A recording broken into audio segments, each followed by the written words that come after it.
Good day. Oh, I gotta back here. Good day and gratitude, family. This is Face the Nation with Bolden Unchained again. We are back with another reading. Yes, we're back with another reading. As you know, Bolden Boutique is our store where you can get our wonderful merchandise. Exceptional merchandise for exceptional people. Yeah, so Bolden Boutique is our store where we do have merchandise for sale, and I will be adding some products and merchandise onto the store. But I wanted to come back and do a little more reading on our book of Black heroes that we started. As you know, 12 midnight with the ancestors. 12 midnight with the ancestors every night. I may be a few minutes late or what have you, but I make it midnight at every night with the ancestors. We are now reading Racial Violence in Kentucky, 1865 to 1940. But midday, we are reading our book of Black heroes.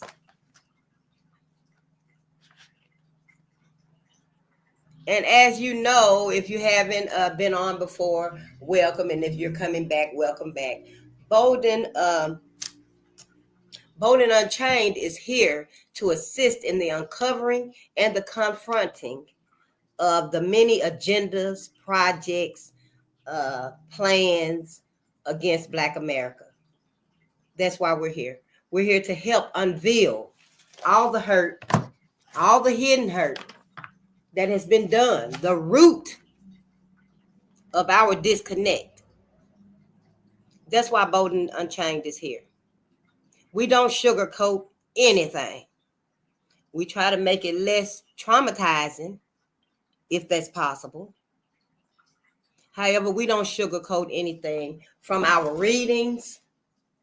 My positions on things that we have suffered and gone through are not the opinions or of the writers or anyone else affiliated with the book. They're strictly my own opinions, my own thoughts and views and ideas.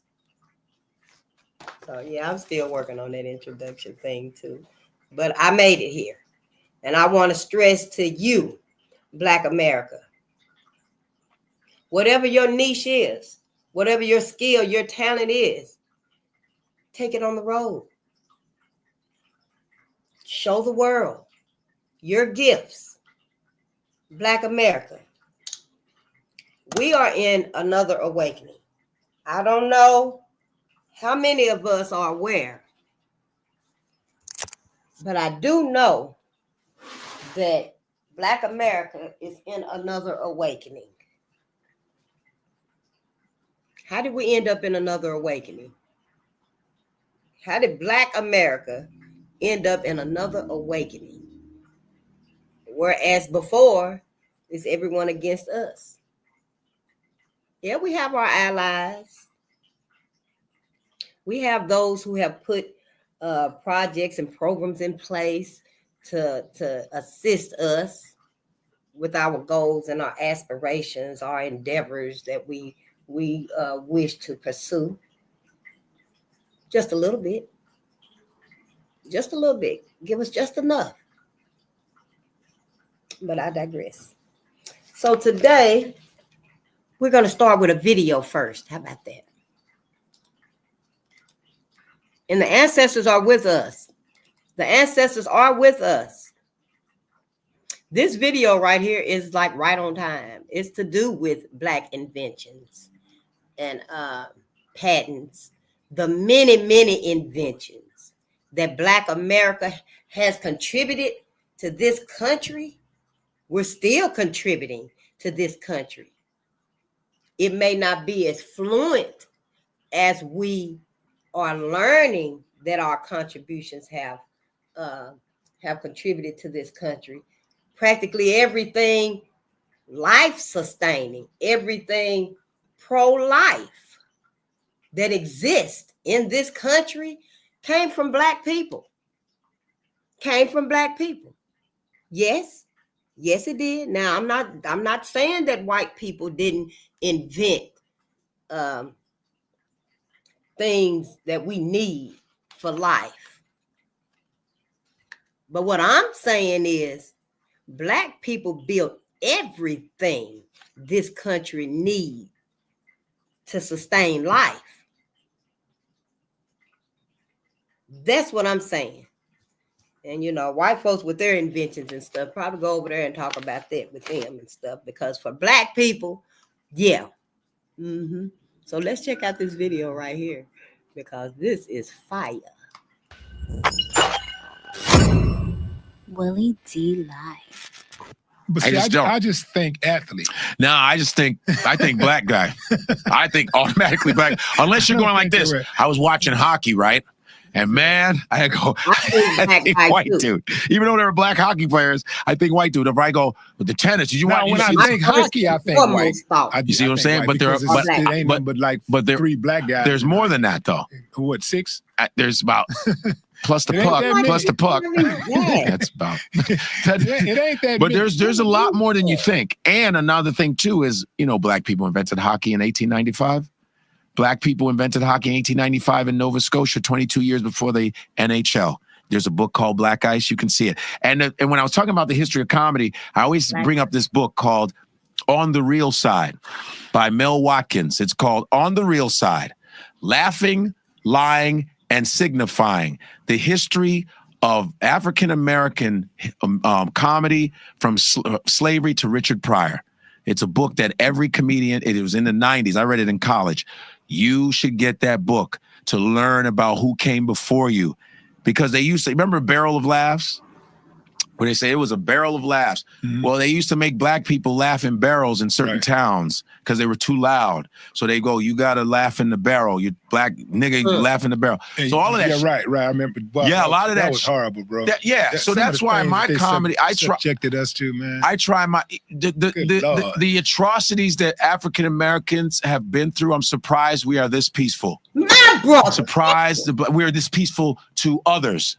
We're just as violent to each other. But the atrocities that have happened to African Americans, that's why I believe African Americans are the strongest motherfuckers on the planet. Because the shit that they've gone through and they're still around, educated, building you. Hold on, yeah. I got to come back and voice something on that right there. Because I agree wholeheartedly with Godfrey, my brother.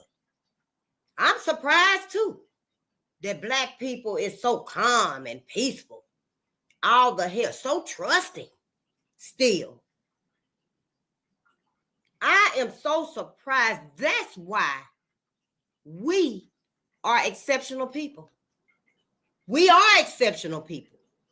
We haven't even been allowed to reach out for the healing from all the trauma, the torture. Can you imagine the unrest that our people have gone through? Many decades, centuries, the years, the time, the thoughts, the emotions. And to just cut it off, to block it out, to stop talking about it, did not heal those wounds. The many bodies that were slain, that were lynched, dragged behind vehicles, set on fire, shot so many times, the whole body just came apart. I mean, 50 bullets, 100 bullets from 150 to 100 people shooting at one person. There was nothing left to their bodies. Being drugged from one end of the town to the other end of the town. There was nothing left of their bodies. Being roasted like a pig. The barbecue that we love so much to do to feed our families is how black people was lynched, set on fire, roasted. We got a book. I think it was Underground Railroad. We'll get to it. White people sitting on the veranda having tea. and they wanted some entertainment. So they got the black man. And they whipped the black man. And they took him on side of the house where they had their barbecue pit.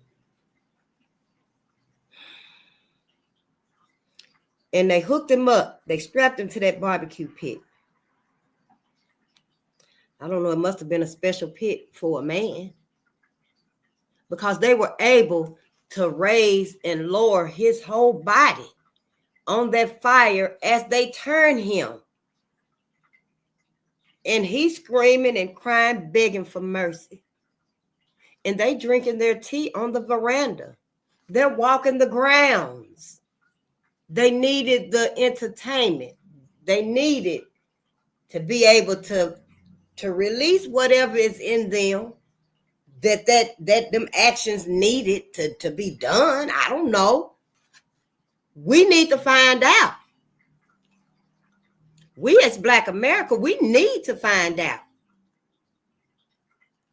Those of us that's timid about this and that can't do it, you shouldn't. You should not. Do something else. Start your daycare for our children. Start your school for our children. Teach them how to read and count and comprehend and that sort of thing. Teach them math, science. But those of us that are willing and that's not scared or timid to say what needs to be said, we need to do it. You need to do it too. I mean, so let's get back. Ooh, Trump upsetting everybody, ain't it? Folks is having meltdowns about this deportation that's coming. Folks is literally having meltdowns about the deportation that's coming. Voting Trump in office. You done opened up a whole can of worms, a whole barrel of worms, since we talking about the barrel. In Black America, we had a choice, but we didn't choose us. We didn't choose us. Most of us did not vote for Trump. Quite a few of us voted for Trump because we don't know. But most of us didn't vote for Trump. Most of us know instinctively that man ain't for us. That man is for white men. What white men have done and accomplished, the evils, because they haven't contributed much. These big ass buildings, and all of these damn caves. You hardly even see nature anymore. But, you know, as far as us, we need to talk about us and what's happened. And white people, we don't want revenge on y'all. We don't want revenge on y'all, honey. The ancestors gonna do that. The cosmos gonna do that. Mother Gaia is gonna do that. They are doing it as we speak. You have become anti-life. We didn't make y'all anti-life. Y'all wanted to become anti-life. That was y'all goal. That was y'all purpose. That was y'all all in all to become anti-life. But we as a people, me personally, I don't trust you. I do not trust you. I work with white people. I have white people as neighbors, but I don't trust white people. We ain't going nowhere together. We ain't going nowhere together. We ain't going no cookout. We ain't going hunting. We ain't going camping. We ain't going swimming. We ain't going hiking. We ain't going to the cookout. We might go to the work party, but that's about it. Y'all got some inner work to do. Y'all don't just get to be forgiven and forgiving and forgetting, forgiving and forgetting and forgiving. We can't do that no more. In Black America, we shouldn't do that no more. Why? Why? We at the end now. Life as we know it is over. We have a whole new futuristic world. You see it? Huh? You hear it? Y'all don't feel that shift?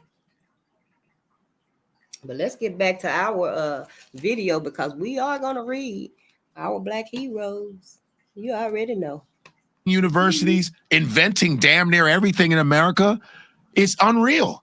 When you this motherfuckers can barely build an app, and motherfuckers invented what? GPS is a black woman. Yes. Well, 3D imaging is a black woman. Yes. Laser eye surgery is a black Yes. woman. Escalators a black inventor. Elevators a black inventor. The roller coaster is Granville T. Woods. The roller coaster, everything. The cell phone. The cell phone. I was just watching the thing on the cell phone. Our video games is Jerry Lawson in Silicon Valley. They try not to mention him, but he's the reason why we have Xbox, Atari. He did the first, before Atari, the F1 series.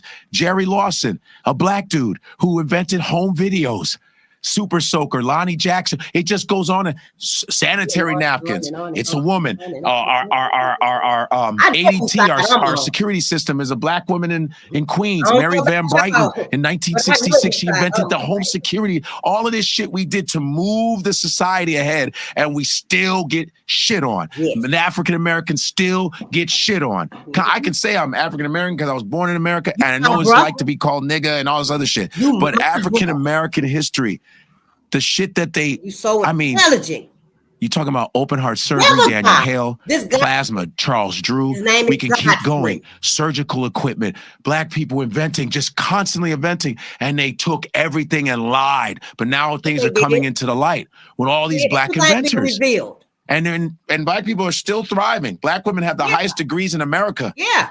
We all highest degrees in America. These are the same women that were operated on with no anesthesia on their vaginas by that Dr. Mims guy who they just took down his statue in New York.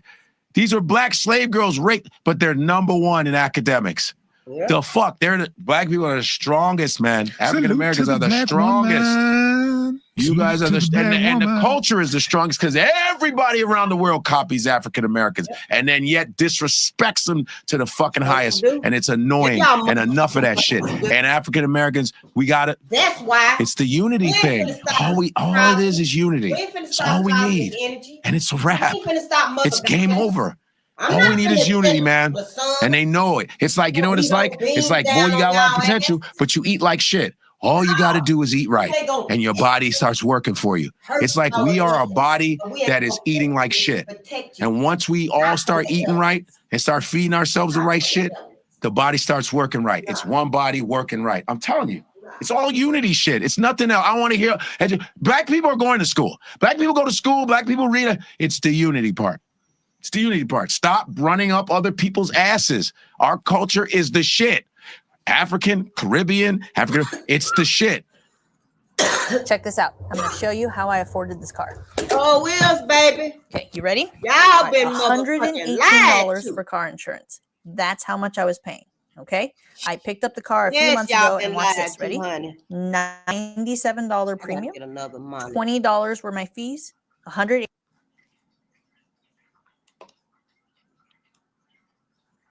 All right.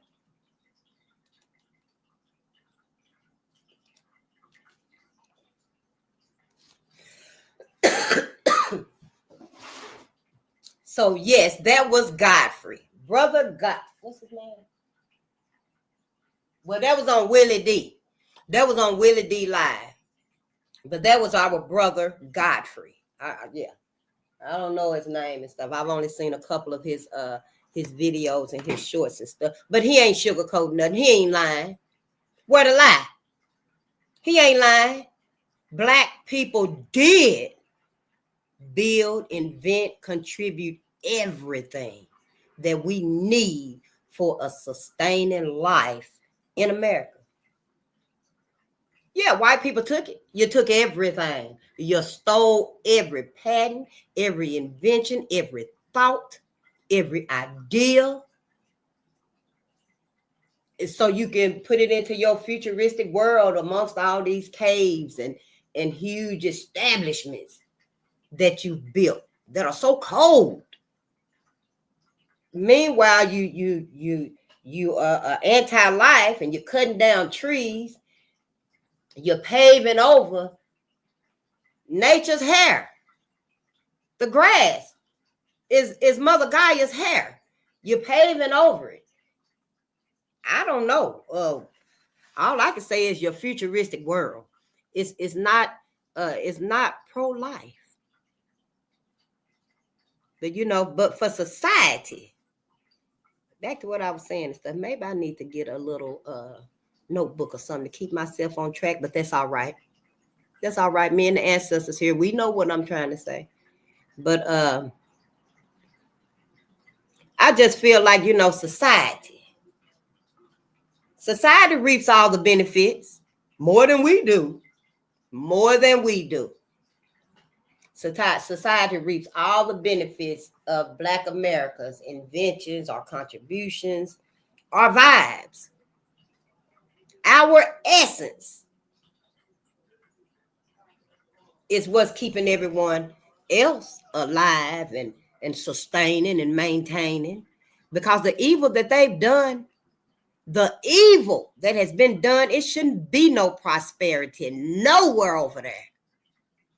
But because of us, our willingness to forget, our willingness to forgive, our willingness to ignore, to put on the rose-colored glasses, to only look straight ahead, to keep white people comfortable and where they feeling sane and they don't feel like, oh, we did all those terrible things. Do I really want to do them again? Yes, I do.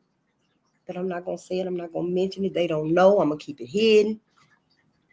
We ain't got time for that no more. Not Black America. We done with all that. Yeah. I just want to say for Black America, y'all, we got to wake up. I know, wake up at your own time and stuff. Maybe when you coughing and all that smoke. Martin did say he led us in a burning house. Hell, I know you're coughing, clearing your throat or something in your sleep. But try to wake up, because me personally, I feel like this very well might be the last chance that Black America gets to stand up as a people. If we do stand up as a people and unite, the whole universe, the whole multiverse, Mother Gaia is our shield. Do you understand what I'm saying? Is our shield. And we can be the diamond that's made in all this pressure. We will be the diamond in the rough. We will be polished diamonds if we can do it. But if we can't, I'll tell you what's going to happen. If we can't come together, unite, heal our people, not everybody else, don't bring everybody else up into this. However, if we cannot, as a people, unite again and heal our village, if we can't start flourishing our village again and rebuilding it up, our collective village, Mother Gaia and cosmic energy is finna end everything. Everything gonna end and it's gonna start over. It's gonna start over. We're gonna have to go through that period of what this futuristic world is gonna bring. But at the end of it and stuff, Earth is finna start over. Yeah. And when Earth started the first time, when these planes were put into the ethers, that was cosmic energy. Cosmic energy manifested itself as the Black man, the Black woman, and the Black child. No, we don't learn that in school. I dropped out too. But cosmic energy manifested itself as the Black man, the Black woman, and the Black child. That's why we go back to the cosmos. Now, our people, because it's evil in every races and stuff, everybody ain't coming. Even us. All of us ain't going to the afterlife. Some of y'all asses gonna end up in heaven. Yeah. Some of y'all asses gonna end up in heaven, but that's where you want to go. You want to go to heaven. You want to be with white people.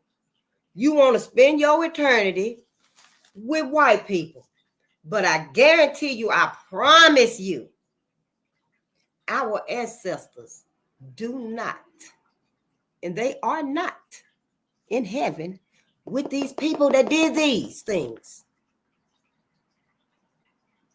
Let's tell the truth now.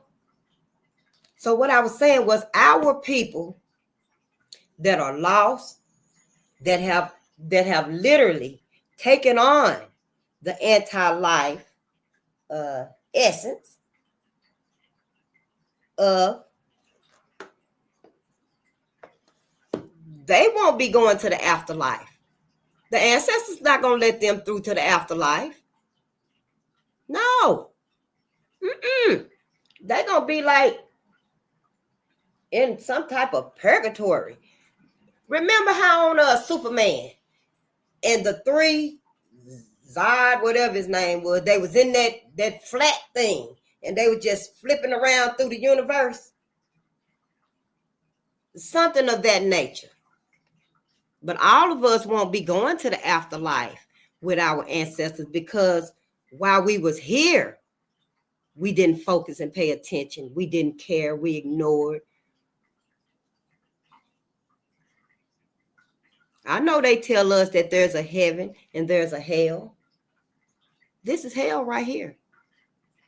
And you can come back if you want to. We can come back to this plane when we die, D-Y-E. Because we don't die, D-I-E.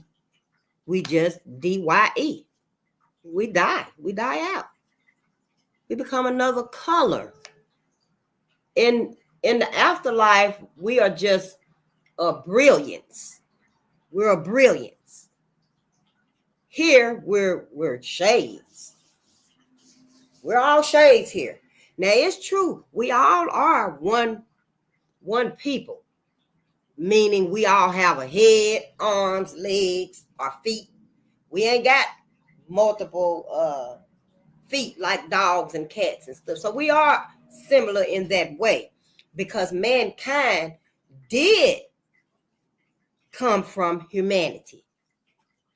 I really didn't get the gist of that story, but you can look it up. Look up the big head scientist, Yakub. I think it's Y-A-K-U-B. Might be Y-A-C-U-B. I think it's Y-A-K-U-B. Look up Yakub, and he'll tell you, and you'll learn. Somebody will tell you. You'll learn about the genetic split and how white people came to be in a parallel. That's why, see, we got to use our minds. See, this brainwash, this whole indoctrination thing is anti-life.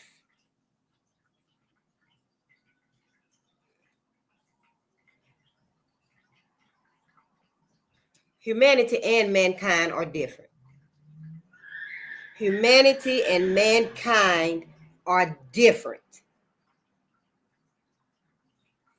Mankind is and was ruled by man.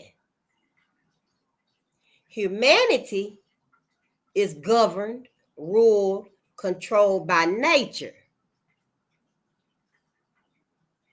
Nature is all good, even in its bad, because the cycle of life has to go through. So when we look at it like, oh, that shark ate that seal, that baby passed away, something ended, a life ended. But that's part of nature to keep the cycle going. And even in its mourning, even in its loss, it's still a good thing because it's keeping the cycle of life going. The baby that is lost, the baby that went back to the ethers, went back to cosmic energy, the baby can come back. Oh yeah, the baby can come back. You and I can even manifest the baby back. We have so many powers. So much knowledge is available to us, and most of it is in books. Most of it is in books to help us start thinking again. Although a lot of the knowledge is being downloaded. A lot of our knowledge is being downloaded to us. We have the choice if we want to give it focus. We have the choice if we want to give focus to it, to the knowledge, the thoughts. A lot of it is surreal. A lot of it is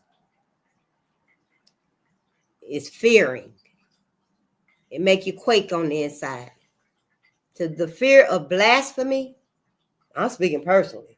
The fear of blasphemy, I felt like I was going to be hit by a bus for at least 9 months straight. I felt like I was questioning God. I was questioning Jesus, my mama, my grandmama, my aunties, the pastor, Pastor Wynn. But then I realized, my God want me to know the truth. Didn't the Bible say it's going to be many liars or false prophets, what they said, I think.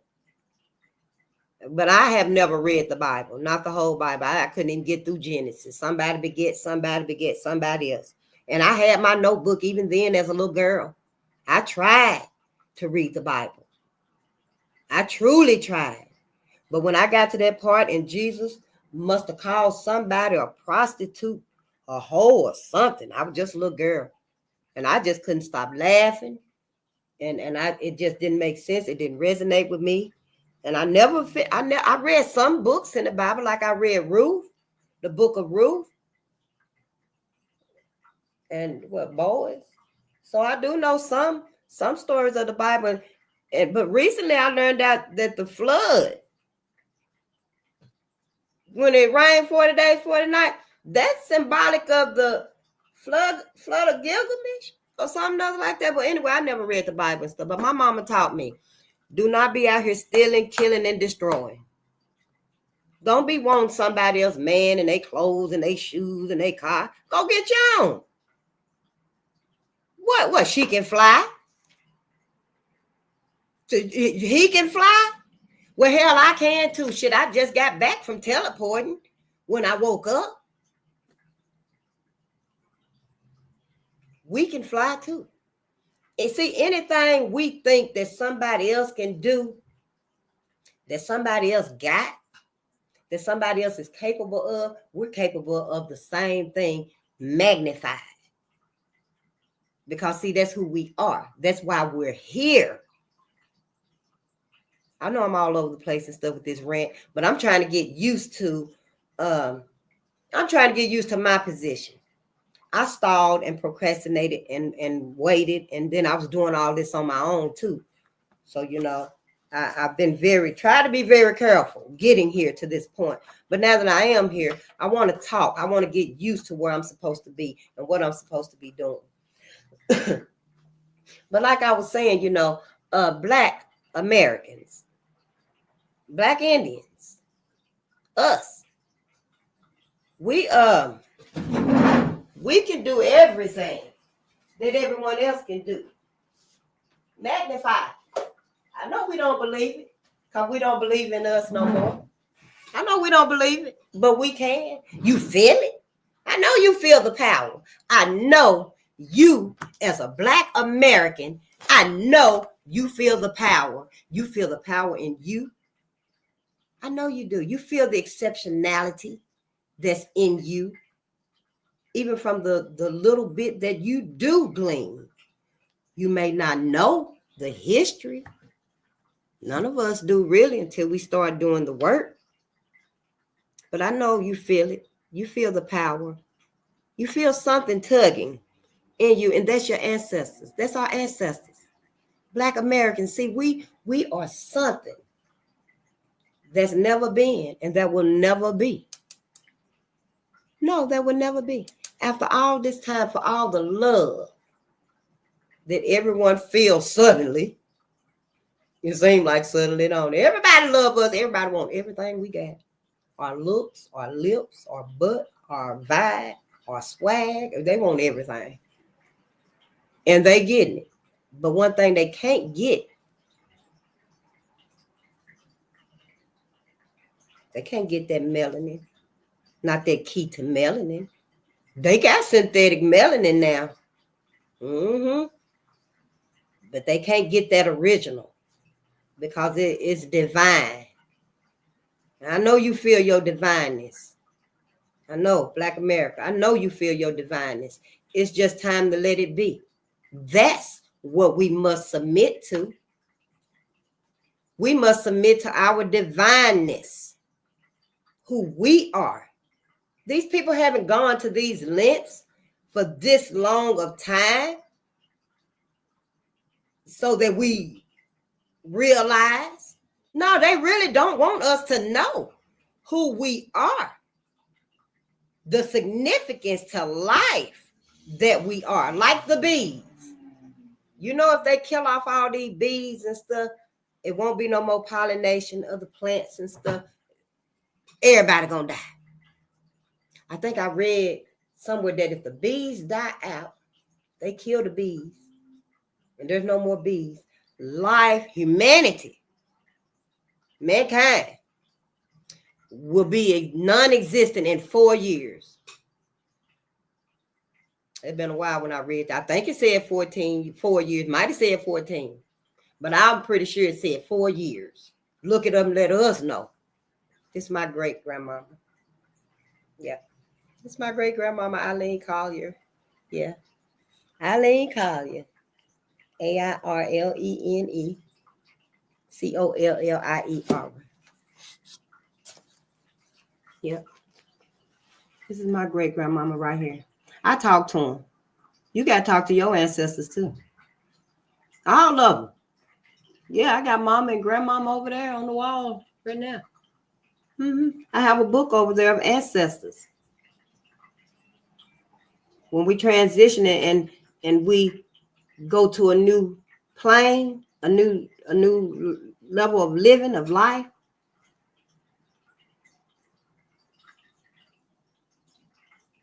we sad here. It hurts us. We mourn. We grieve.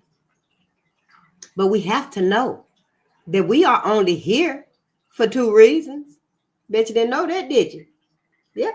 We're here for 2 reasons on this planet, on this plane. And y'all don't want, you ain't ready for it. But you better get ready. See, the whole diabolical thing of white America, going from, we don't want no interracial relations. You can't be with the white woman. Black men have lost their lives, been skinned alive for the love that they felt with a white woman. And for white people, white America to go from, no, that's unacceptable, to all of a sudden it's acceptable. Although we still see a whole bunch of them, they don't like it though.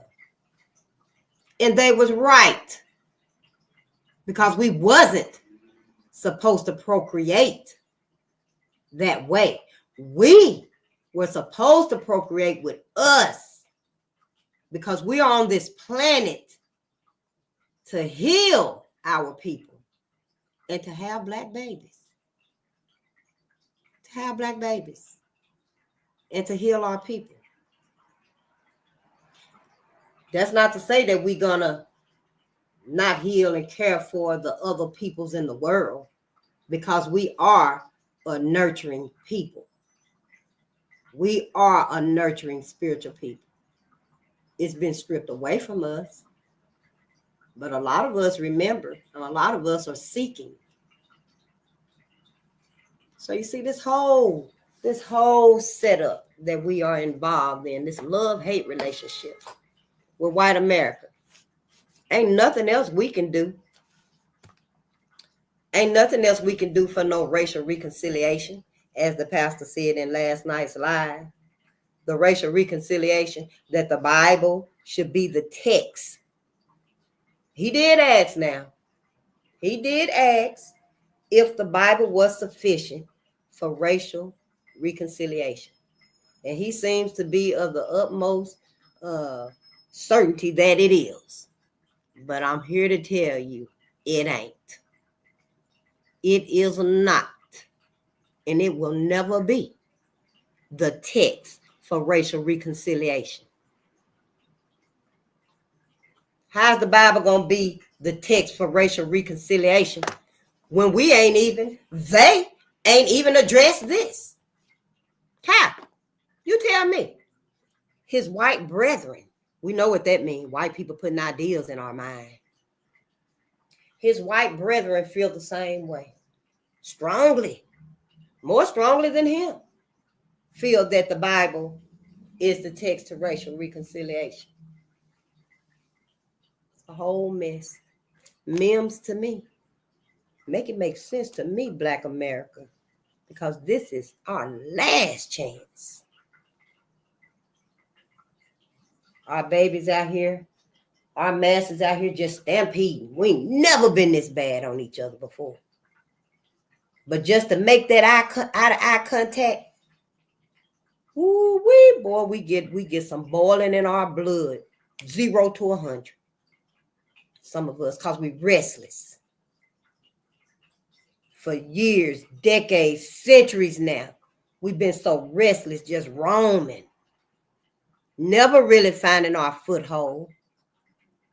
We see some of our people making it, succeeding, becoming rappers and singers and movie stars and surgeons and scientists, and they going to the moon, and they living their best lives. But that's a drop in the bucket. That's a drop, one drop in the bucket.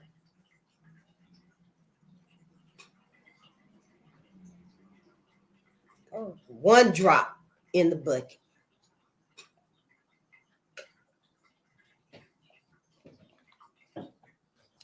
And until we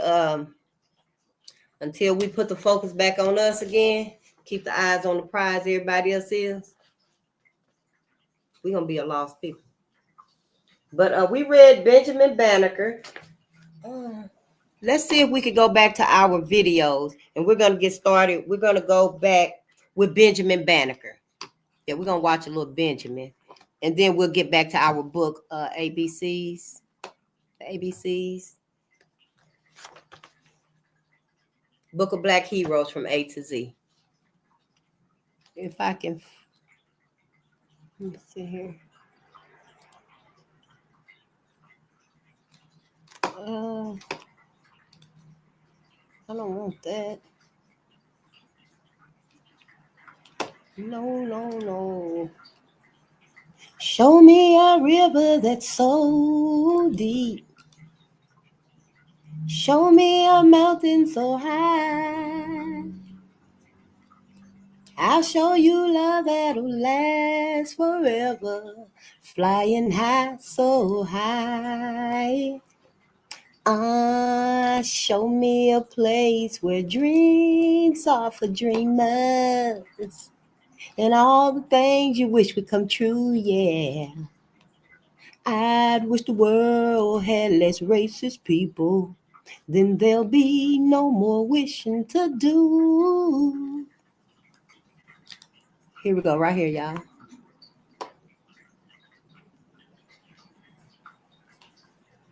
I think this is Marianne Anderson. Because yesterday we started with Aldrich, Ira Aldrich, Muhammad Ali, Marianne Anderson. And then I think we did Benjamin Banneker too. Yeah. So today we're gonna watch at least one more. Can I find one? And I just made the list according to the book.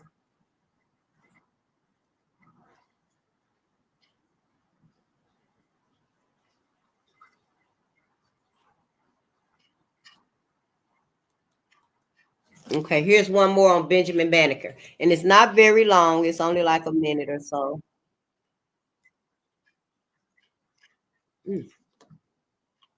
Hold on.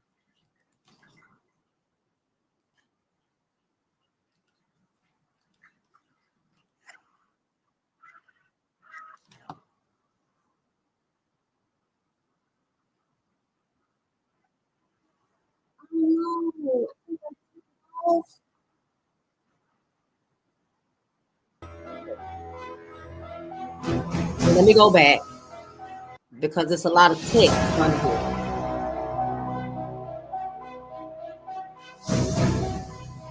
Scientist, mathematician, and astronomer. The self-taught son of a freed slave, Benjamin Banneker rose to prominence as a scientist, mathematician, astronomer, and almanac author.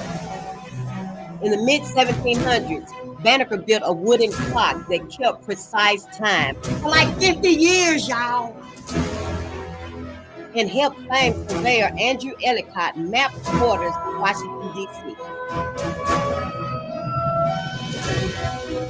In 1791, Banneker sent U.S. Secretary of State Thomas Jefferson a letter opposing slavery and asking for Jefferson's assistance in bringing civil rights to African Americans.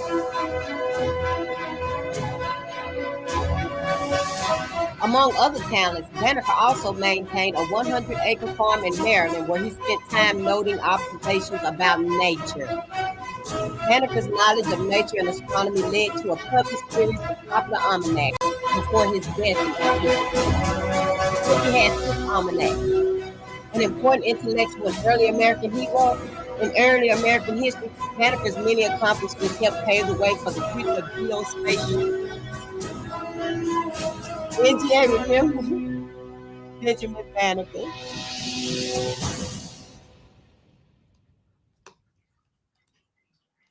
Wow.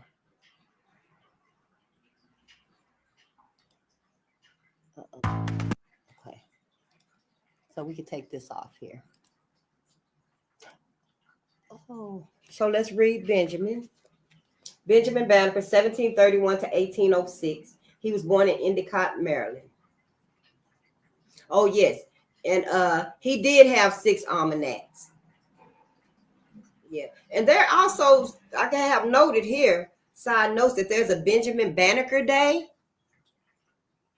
And I would like to visit the Benjamin Banneker Institute. They have Benjamin Banneker colleges, and it's some places I would like to look up and maybe add them to my bucket list.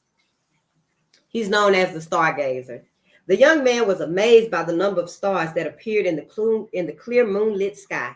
I've never seen so many stars before, he thought. He lay on the ground and began to count them. This is how Benjamin Banneker spent many of his nights. Neighbor called him the Stargazer. When Benjamin left school to help on his father's farm, the world became his classroom. He studied the weather, animal life, the stars, everything he could. He read all the books that were available to him.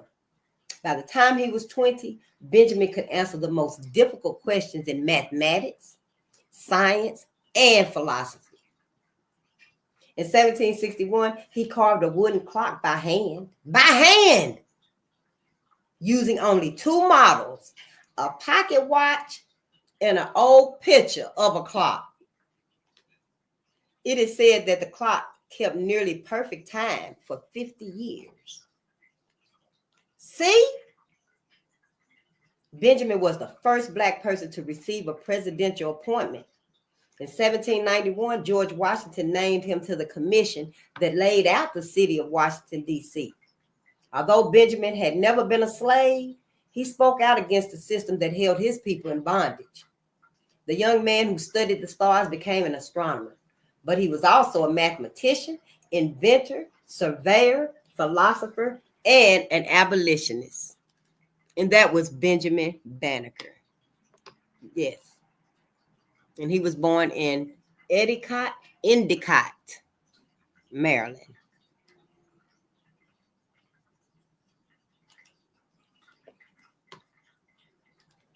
We have such a wonderful, beautiful story. I mean, it's beautiful. So powerful.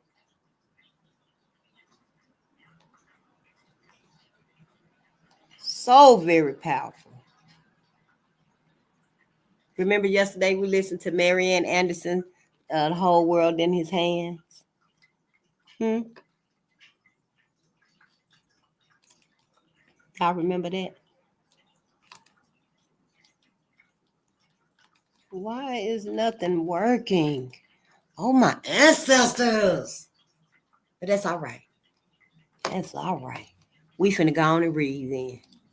Yep. What time is it?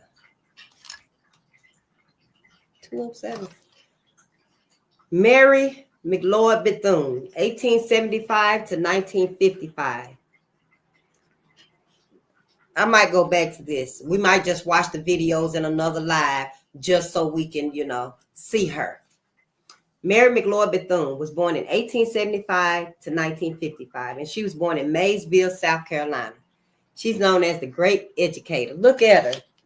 That's Mary Bethune. Can you see her right there? And that's Benjamin Banneker right there. Mary McLeod Bethune was a determined woman. She helped make education available to thousands of Black Americans.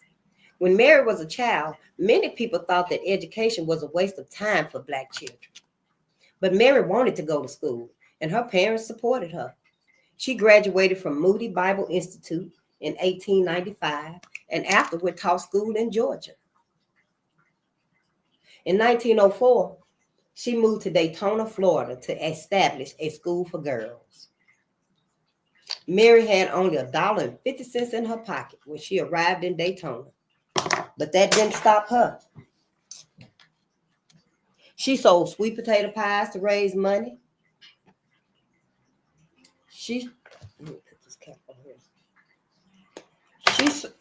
sold sweet potato pies to raise money for her school. She asked for donations from churches, clubs, and anyone who would help her. Her school became Bethune-Cookman University. It is an example of what a determined person can accomplish. We need to put this on our bucket list too. Bethune-Cookman University.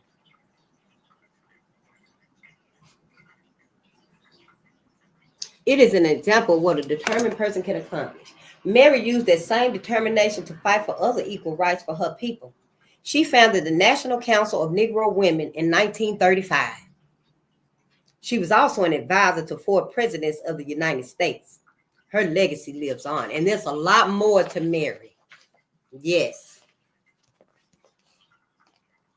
We're moving on. This is Joseph Cinque, 1811 to 1879.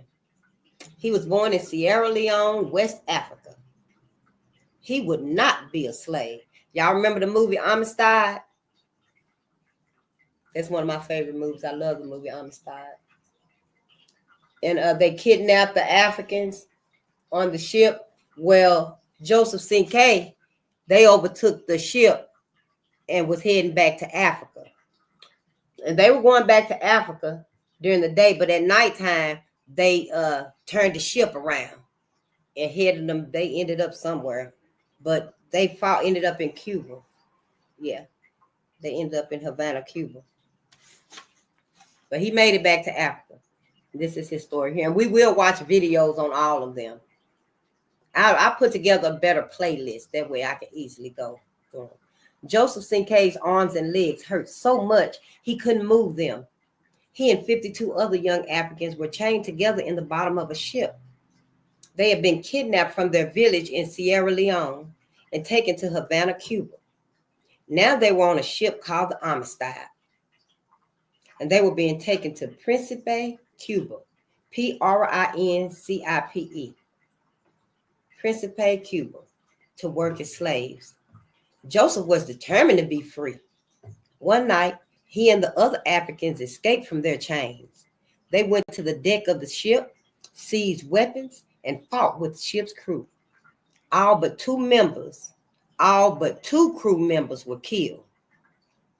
"You must return us to our home in Africa," Joseph told the 2 men. But the men still sailed to the United States. The ship was captured off the coast of Connecticut, and Joseph and the others were arrested. Some people in the United States believed that slavery was wrong. They felt that Joseph should be free. The Supreme Court agreed with them.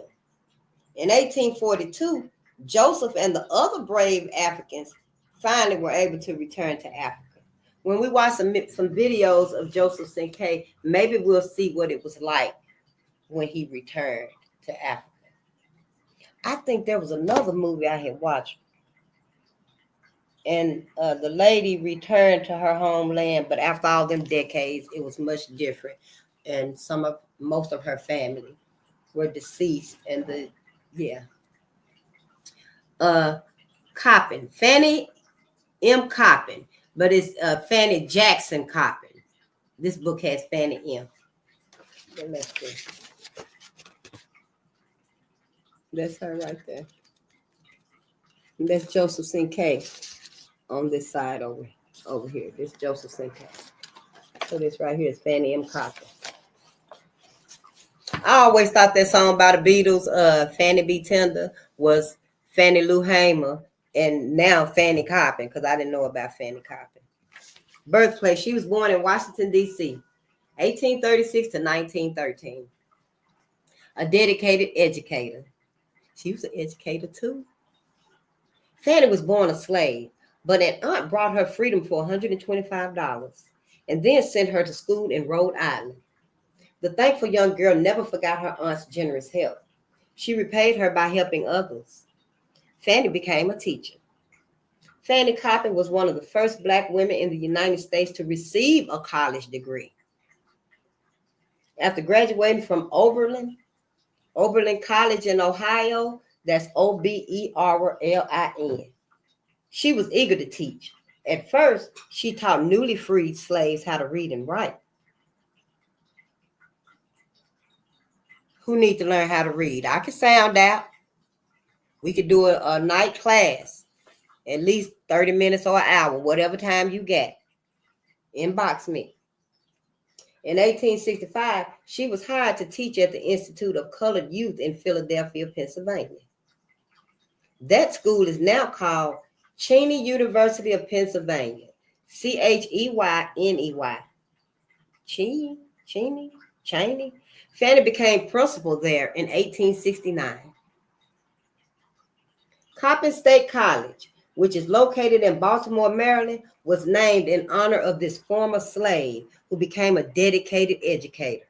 Wow, Coppin State College. We're going to write that on our,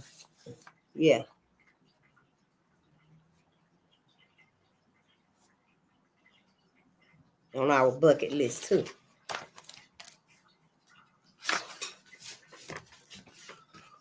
Frederick Douglass, 1817 to 1895, and he was born in Talbot County, Maryland, and that's Frederick Douglass right there. How I got my granddaughter to remember Frederick Douglass. Maya is across his brow right there, like that right there. So when she sees someone with that right there, she would automatically say, that's Frederick Douglass. Yeah, because of he always had that brow right there.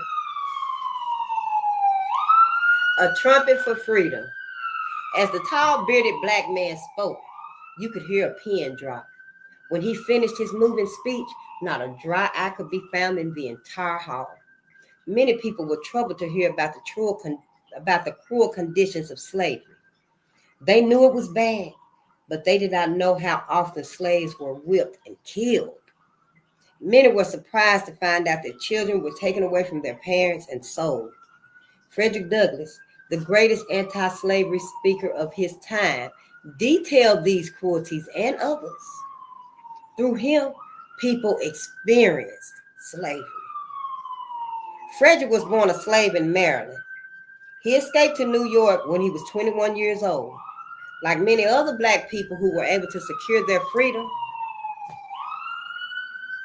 it's coming.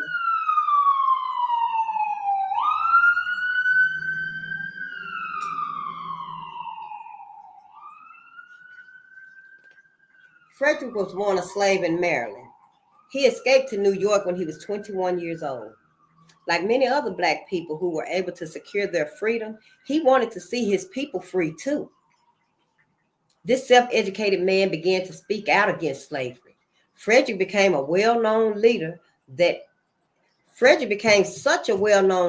that he helped convince President Abraham Lincoln, to accept black soldiers into the Union Army. His dynamic speeches attracted many followers in America and England. In 1847, Frederick established the North Star newspaper.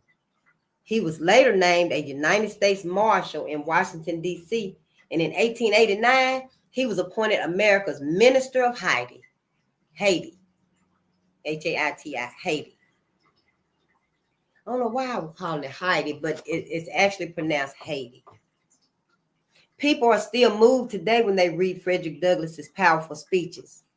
He was truly a trumpet for freedom, and we do have Frederick's book. William E. B. Du Bois. This is William E. B. Du Bois.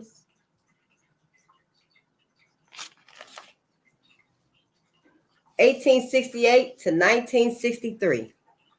He was born in Great Barrington, M.A. What is that? Maine? Great Barrington, Maine? Never heard of the place. A gift for words. On Tuesday, August the 27th, 1963, as thousands of people were planning to march on Washington, D.C., W.E.B. Du Bois died.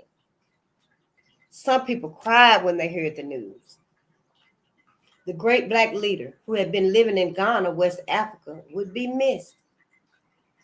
William was a talented man who was respected throughout the world. He was a scholar, writer, sociologist, philosopher, and a leader. William spent his entire life working for justice and equal rights for black people. He helped organize the National Association for the Advancement of Colored People, the NAACP, in 1909.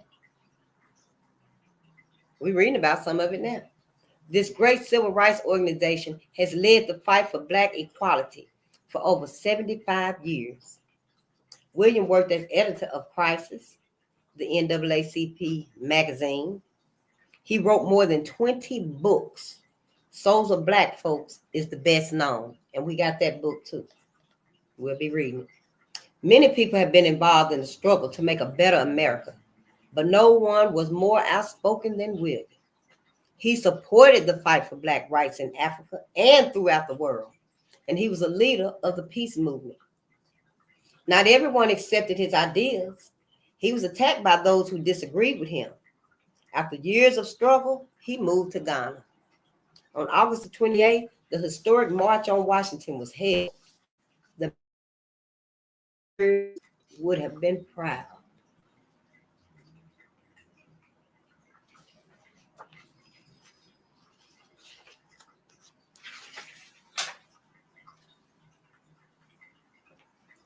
John Baptiste du Sable, 1745 to 1818. Oh, let me shut this window really fast.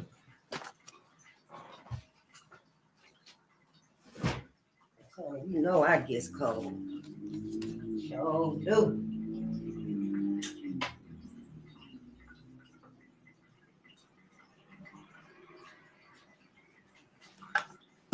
Sun shines over the rainbows,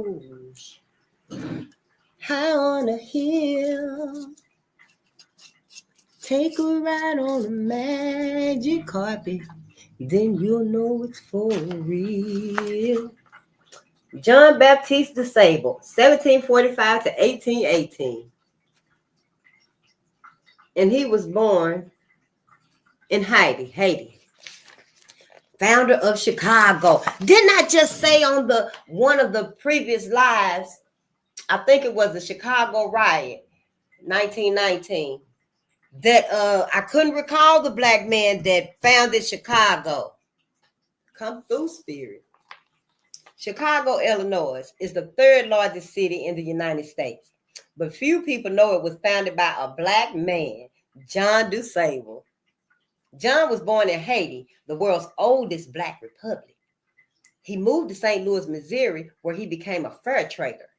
When the British took over St. Louis, John moved to Peoria, Illinois, Peoria, where Native Americans helped him establish a successful trading business. John made many trips to Canada to bring back furs. He always passed a place called Eschikaville. Eschikaville. Eschikagov. Eschikagov.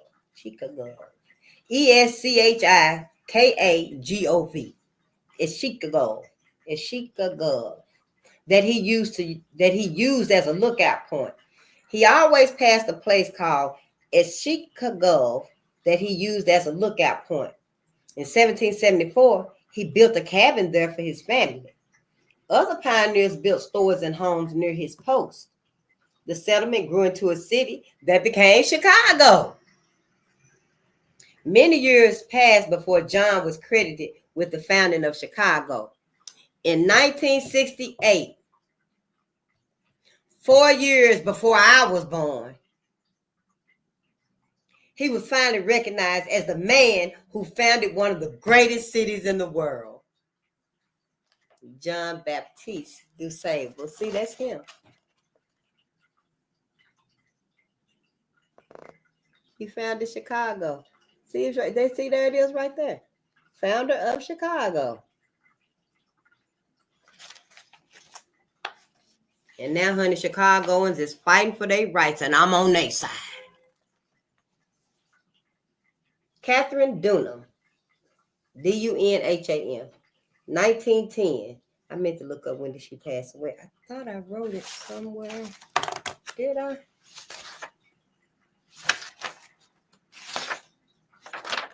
I was wrong, unfortunately.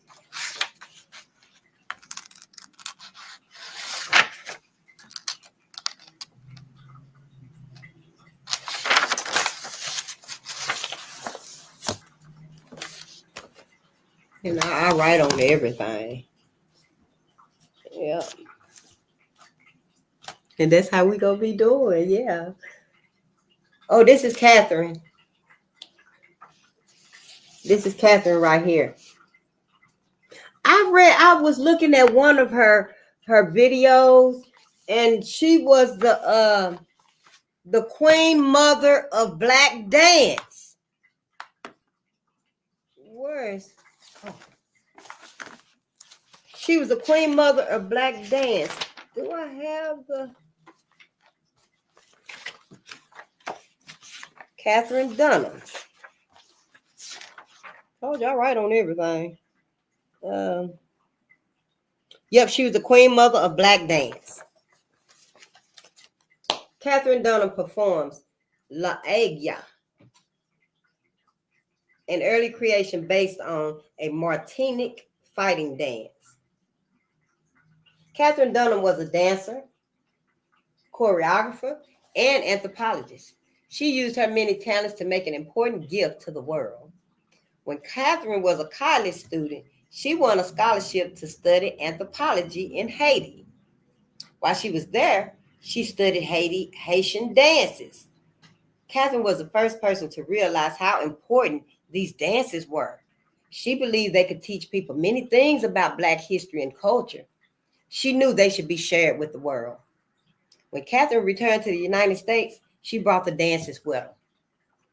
She formed a company of Black dancers that became famous throughout the world.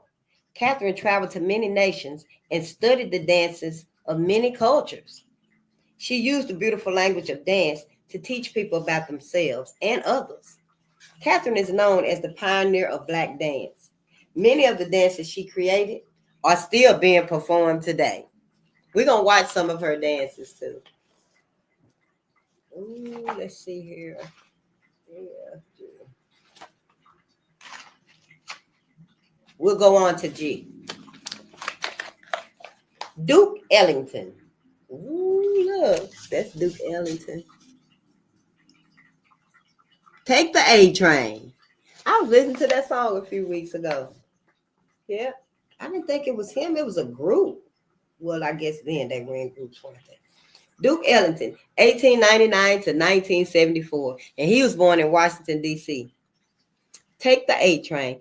Duke Ellington, born Edward Kennedy Ellington, was a great conductor and composer. His special style of music made him famous around the world.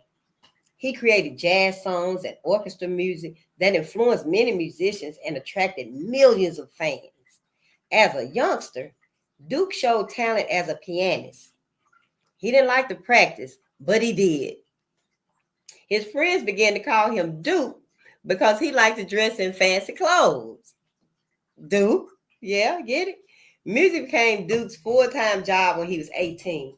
He became the leader of his own band when he moved to New York City. He soon became a star. Duke received many awards and played for kings, queens, and presidents of the United States. He wrote over 1,000 songs and composed music for Broadway shows. He performed in nightclubs as well as concert halls in many countries. Take the A Train and Sophisticated Lady are two of Duke Ellington's most popular songs. The world has been made richer by the music created by Duke. I want us to listen to one. Come on. Let's do it. Let's do it here. Duke Ellington.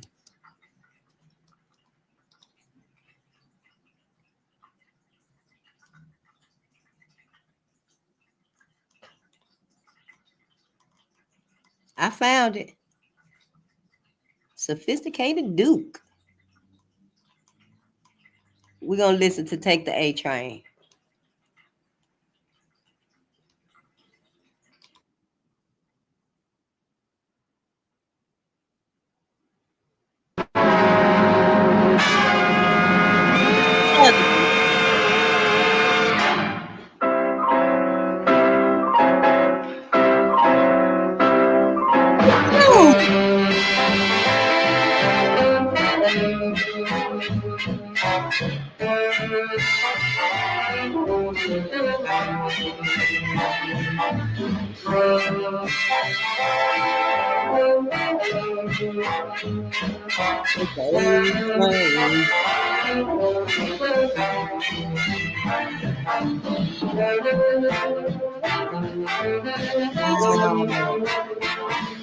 Yeah, I'm gonna musically inclined.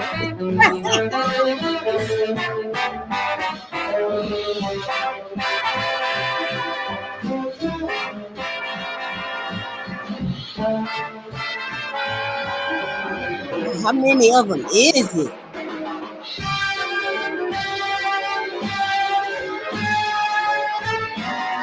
Hurry, hurry, hurry, take the train to get to Sugar Hill way up in Harlem. If you should take a train, you get to where you're going in a hurry. Hurry, hurry, hurry, now it's coming. Can't you hear the rails go hum? If you should miss the A train, you miss the quickest way to get to Harlem. I count at least 15.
And well, that was Duke Ellington.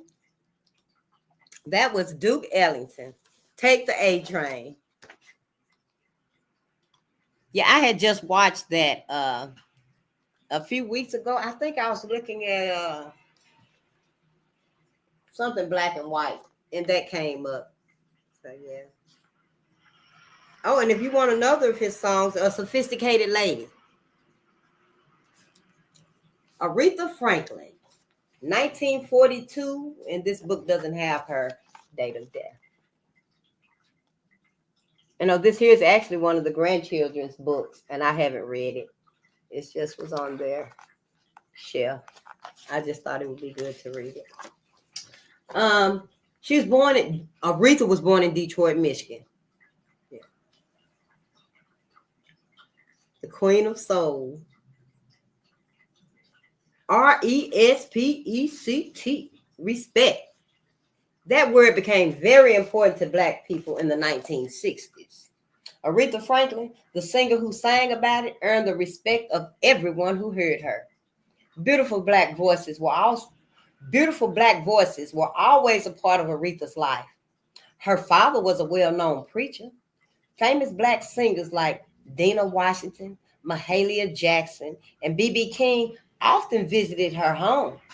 Music was important to Aretha's family, and it would be a very important part of Aretha's life too. When Aretha was 12, she made her first record.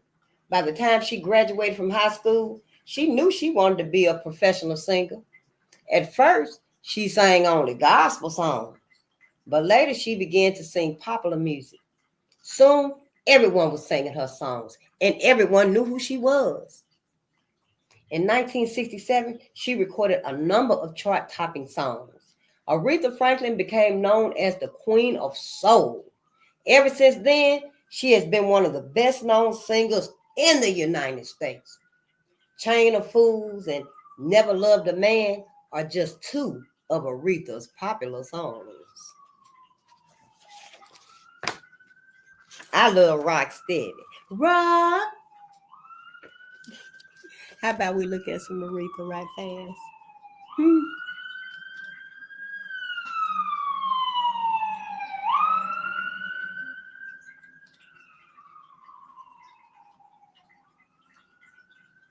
How did I end up there?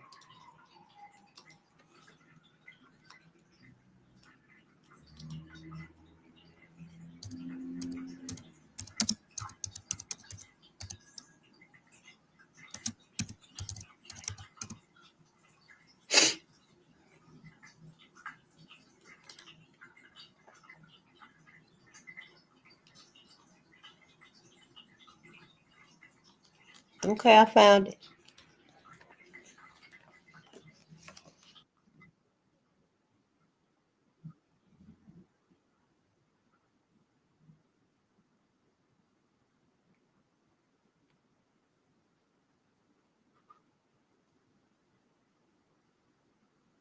Just a little bit. What's the That's what I'm feeling, man. That's what it is, exactly what it is, what it is, what it is, what it is. Hey.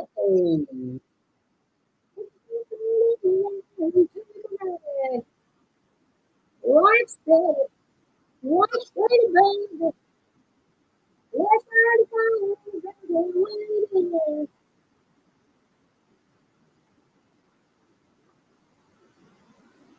What is the moment? This comes to be from my head.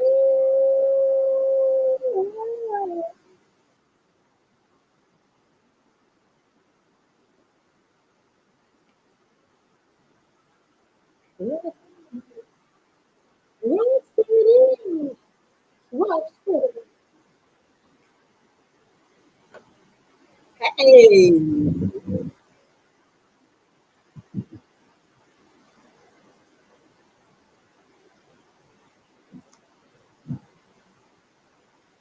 This is about it.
Why y'all didn't tell me I didn't have a video on?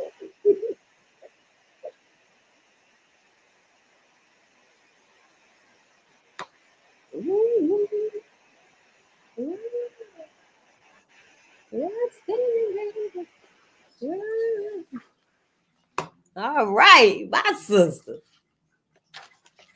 So, Marcus Garvey, 1887 to 1940. And Marcus was from Jamaica, West Indies. Look, that's Marcus Garvey right there. Marcus Garvey. Can I turn? Marcus Garvey. Back to Africa. It was one of the most splendid parades ever. Trumpets blasted and drums beat. More than 50,000 people sang proud songs and said proud words. At the head of the parade marched Marcus Garvey in a uniform of purple and gold. Marcus and the thousands of Black people who marched with him were proud of their African heritage. They believed that Africa was a great continent and that Africans were a great people. They were determined to help Africa regain its place in history. Marcus was born in Jamaica. In 1916, he came to the United States and established the Universal Negro Improvement Association, the UNIA, an organization that he had founded in Jamaica. He planned to build Black pride in the United States by encouraging Black people to build a Black nation in Africa. His movement was called the Back to Africa movement. Marcus set up grocery stores, restaurants, and a newspaper. He also established the Black Star Line, a fleet of steamships that would return people to their homeland. Thousands of people sent him money. In 1925, the United States government accused Marcus of using the mail to cheat his supporters. He was put in jail and his ships never sailed. Although his dream failed, Marcus helped his people develop new feelings of hope and self-respect. He taught Black people that they could do great things if they believed in themselves and worked together. That is why many people call him a hero today. That's him, Marcus Garvey. My brother.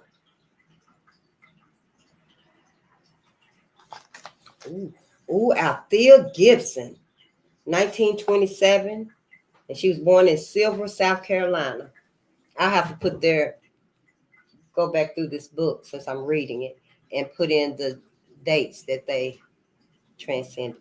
She kept her eye on the ball, and this is Althea playing tennis.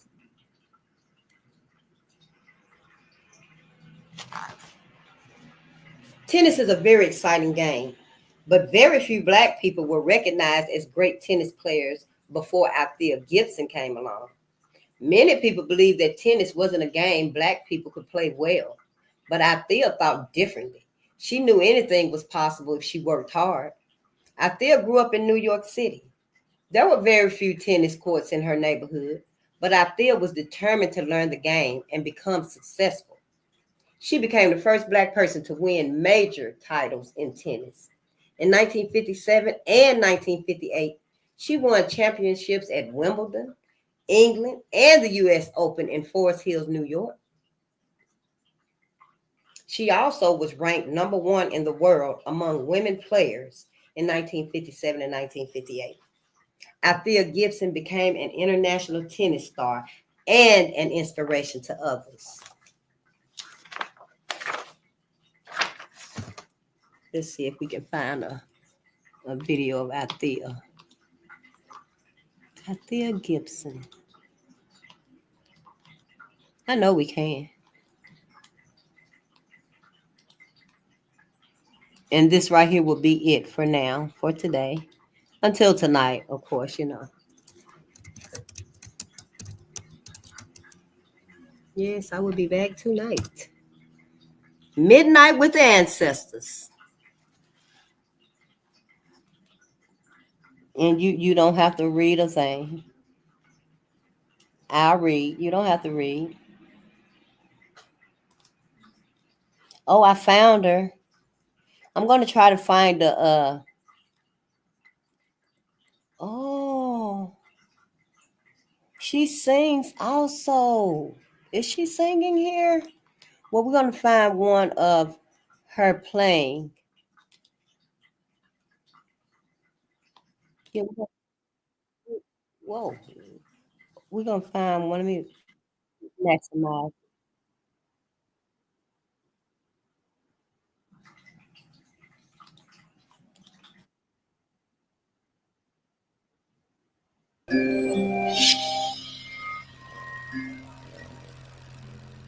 Althea Gibson. I was a little bit worried about the cursing because I'd never tried it before, but I'd seen it done lots of times in the movies, and I was sure I could manage it.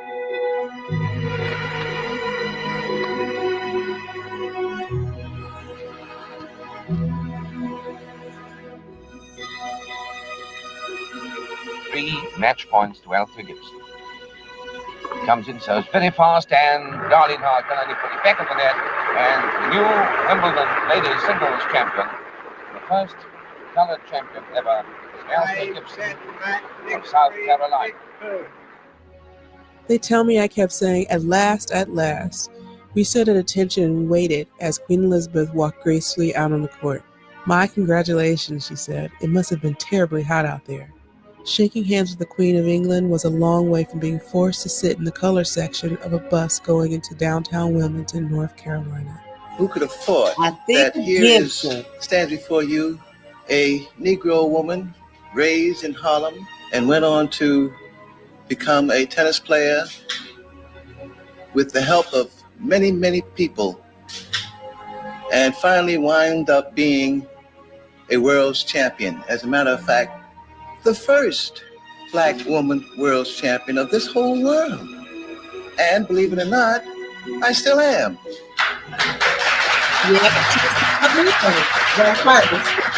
Althea Gibson was an American tennis champion. She won Wimbledon in the 1950s. To accomplish what she accomplished during that period of time is really nothing short of a miracle.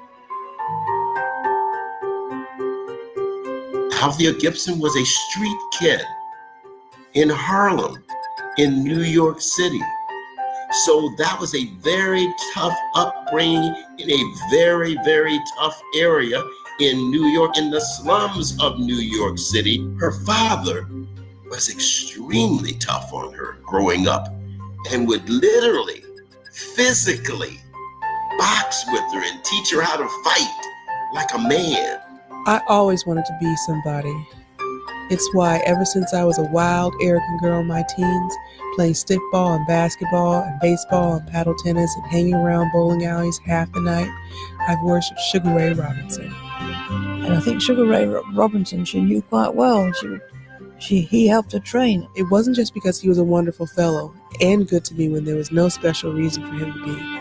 It was because he was somebody. And I was determined that I was going to be somebody too, if it killed me.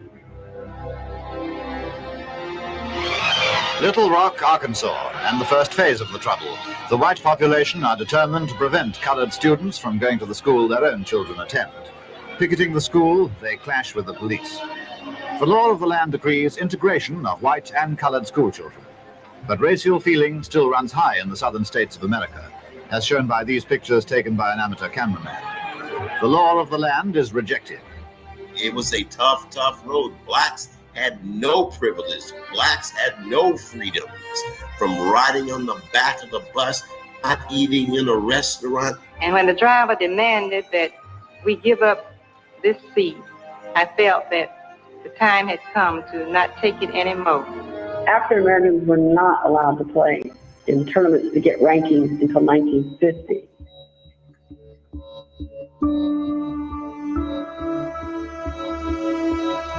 It has been written that I had the best woman serve in tennis history, and I believe it. She coordinated very well and very strong indeed. She could play any ball game with a male on equal terms. She was a serve volleyer. She was aggressive, almost 6 foot tall. Long arms, long legs, and she moved great. She was very confident every time she stepped on the court. You know, I said, I'm going to beat you. Her Majesty comes to the centre court to see the women's final, which is between Althea Gibson, now serving, and Darlene Hart, both from America. Long-legged Althea takes the first 4 games easily, and it looks like a walkover. But Darlene Hart puts up a stubborn resistance to capture the 5th and 6th.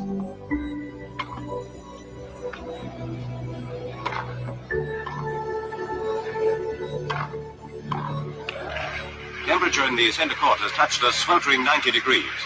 It must be like an oven to play in, but Althea Gibson looks surprisingly cool. Very few fireworks this time, just a calm domination of the play, which proves too much for her hard-working opponent.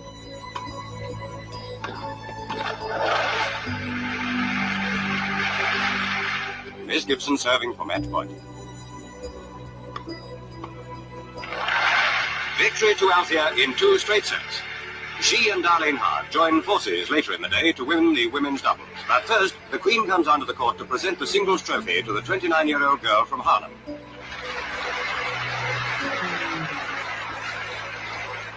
Congratulations to Althea Gibson on achieving her ambition to be the first member of her race to win a Wimbledon championship. What you have done has added strength and meaning to the Star-Spangled Banner and is as truly American as the Stars and Stripes.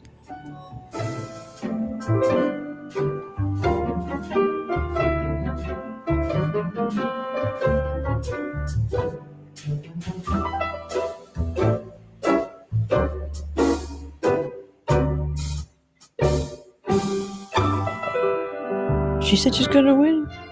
So I was going to argue with it. Fine. Get in for a dress. If you're going to win, you've got to dress properly. It seemed a long way from 143rd Street in Harlem. Dancing with the Duke of Devonshire was a long way from not being allowed to bowl in Jefferson City, Missouri, because the white customers complained about it. It's a ticker tape parade for Althea Gibson, America's new world tennis queen, and the first of her race ever to win the coveted crown at Wimbledon. 100,000 cheer the 29-year-old New York girl on her return from England, where victory culminated 7 years of tennis endeavor, which began on the streets and schoolyards of Harlem. Officially congratulated by Mayor Wagner, Miss Gibson modestly tells her well-wishers that victory was achieved with their hope and encouragement. She did break a lot of barriers, and sometimes you don't really realize all the great things that you've done until, unfortunately, maybe you're gone. Althea Gibson was undoubtedly the Jackie Robinson of tennis. Look how history has been kind to Jackie Robinson, Muhammad Ali, Arthur Ashe. But look how the story has not been told about Althea Gibson. And if she had been a man, it is no doubt in my mind, unfortunately, she would have been known in every way. She would have gotten every opportunity. Sports' role for changing society. It's a place where people can escape. It's a place where people can aspire, where people come together. It's an opportunity to make a difference God grant that all the youngsters who are coming up today, trying to get in some field of sport that they love, they like to play, I hope that God grant them the encouragement, the determination to carry on as I have. She was born in 1927 in South Carolina in the cotton fields, and her parents literally were sharecroppers, which is about a half a step removed from slavery. And 30 years later, Althea got the Wimbledon trophy from the Queen of England. Thank you again from the bottom of my heart, and I thank you, thank you, thank you.